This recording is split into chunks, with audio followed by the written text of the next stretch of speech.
Hello, good evening, viewers.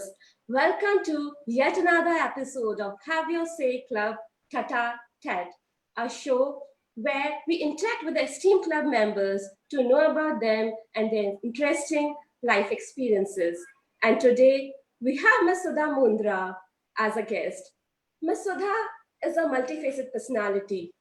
She is an entrepreneur, interior designer, an avid reader, an adventurist, a doting grandmother, and a beautiful human being. Welcome, Sudha ma'am, to our show, Tata Ted. Thank you, Amita. Thank you so much for your kind words. Pleasure, ma'am. Ma'am, there's so much about you, and I'm in a fix where to start from. So let's start from your profession, how the journey of the interior designing began. This was actually a dream come true, and it all started with the trial and error. I was trying to get into business, and as usual, we thought of opening with my partner. This makes me remember my partner, late Mrs. Manju Gupta, who was the wife of Mr. Om Gupta of Ashiana Builders. She and me started to go into business, and we decided to open a boutique. But a friend remarked that this was so regular. I mean, everybody was into a clothes boutique. So why don't we try something else?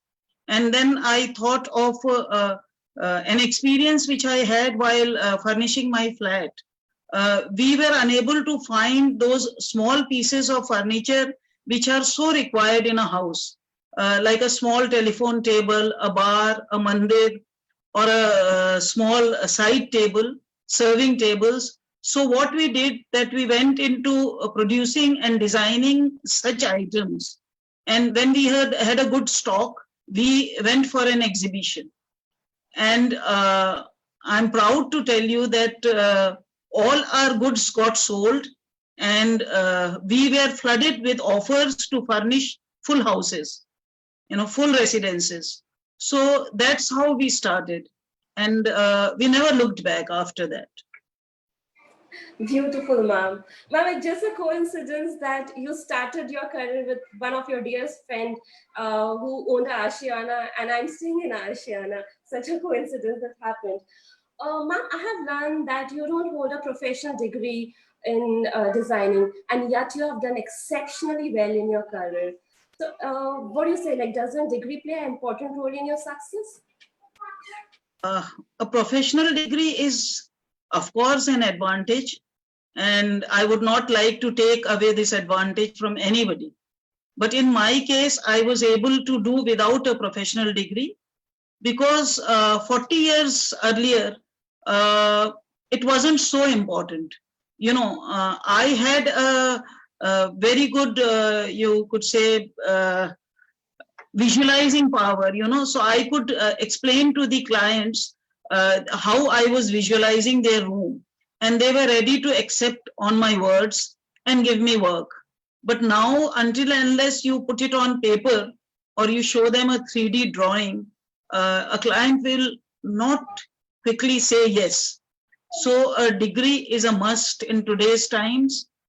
But again, I mean, if you look at the world scenario, and you'll find a number of people who have done very well for themselves have been school dropouts.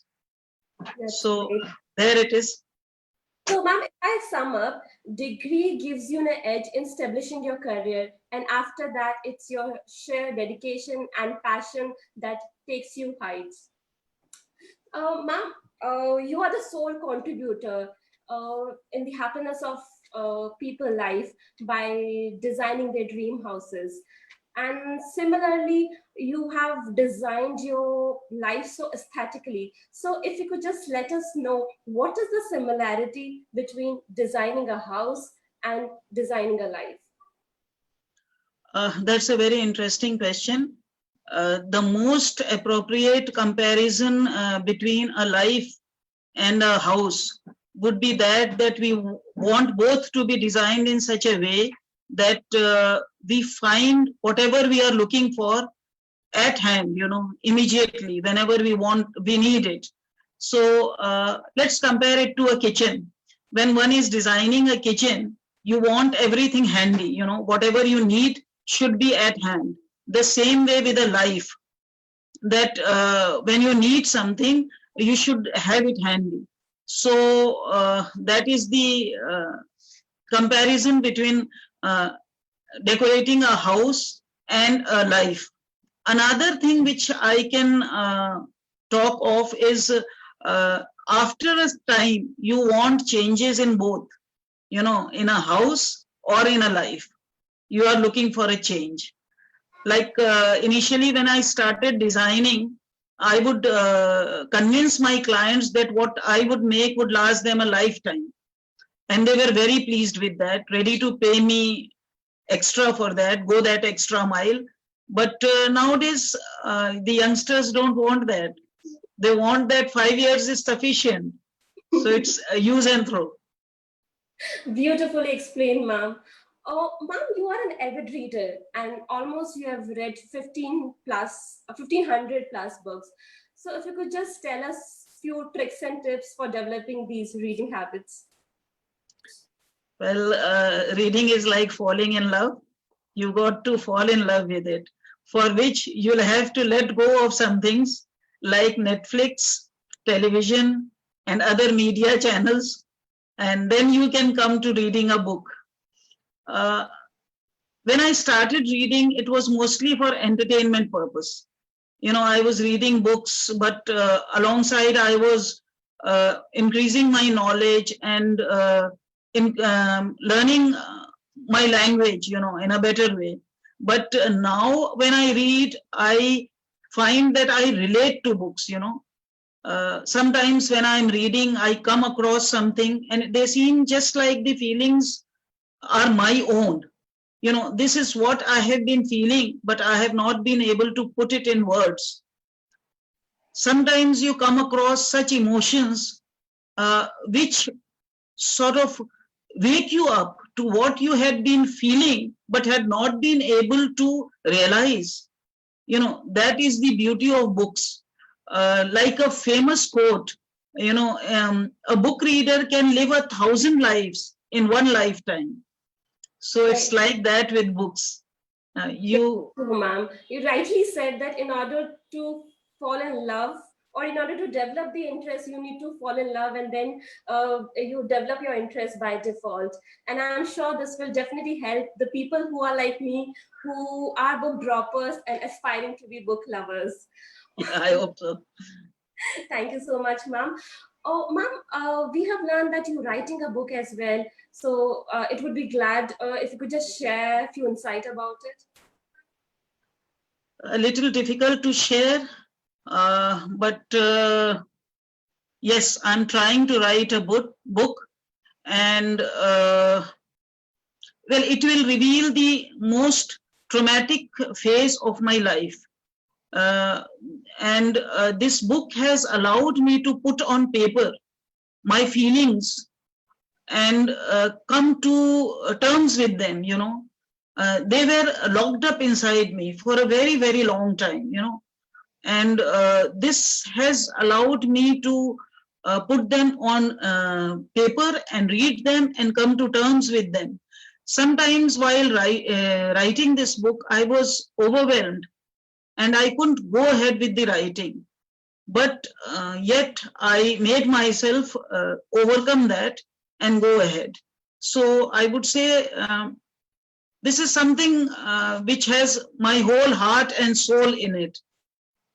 Another reason for writing this was that if my experience could help somebody facing a similar trauma or a mother's dilemma, if it can solve a mother's dilemma on how to deal with such a situation, that is the major reason for writing this book.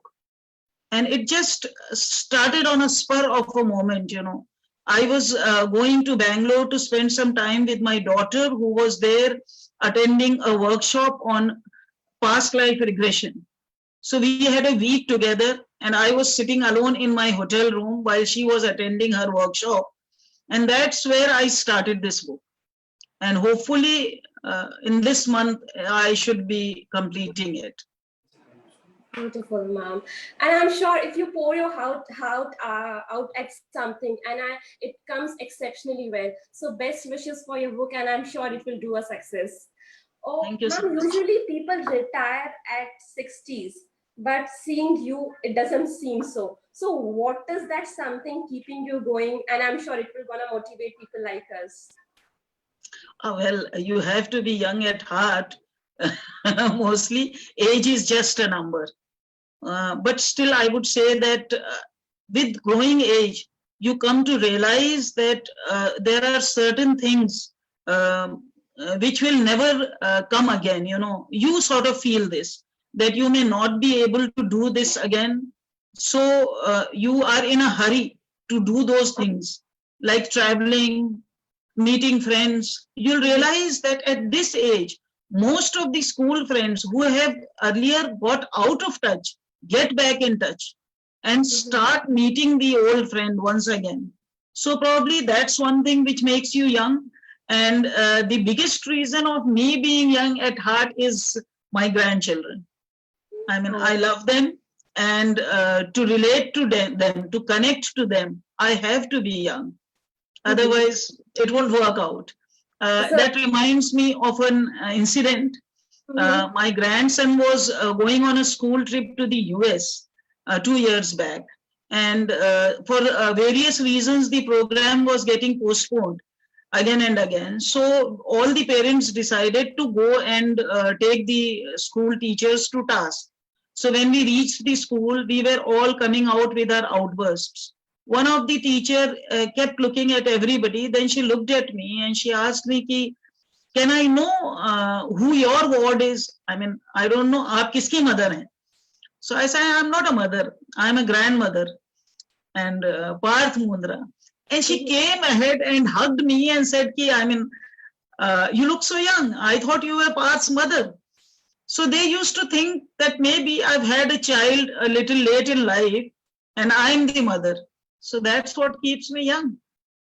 A little exercising also contributed.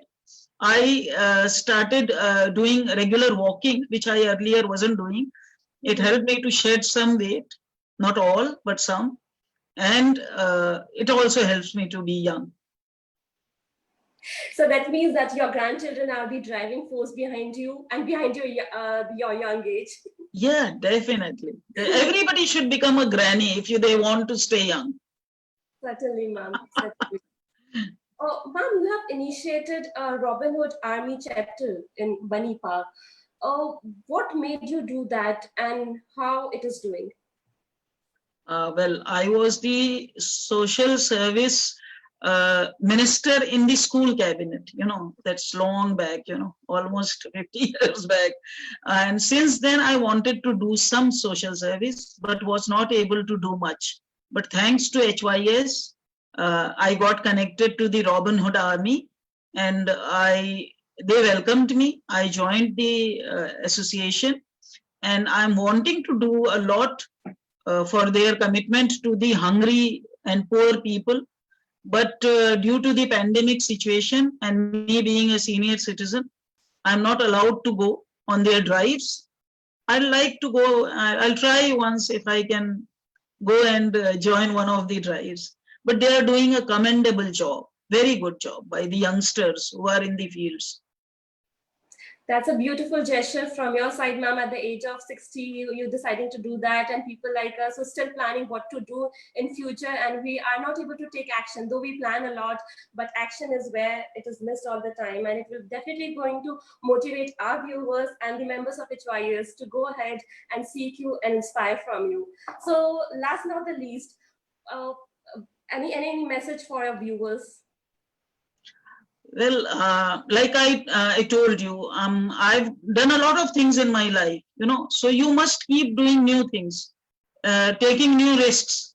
I also took part in car rallies on a regular basis when I was younger, and a lot of other things. So one should keep doing that. So my message would be stay young, stay healthy, and stay happy. And we will all be meeting across this pandemic very soon, hopefully. So thank you so much, Amita. Thank you so much, ma'am. Thank you for being with us. And thank you, viewers, for watching Have Your Say Club Tata Te. And we'll meet next Thursday with another interesting guest. Till then, take care. Stay home, stay safe. This is your host, Amita Shekhawat, signing off. Bye-bye.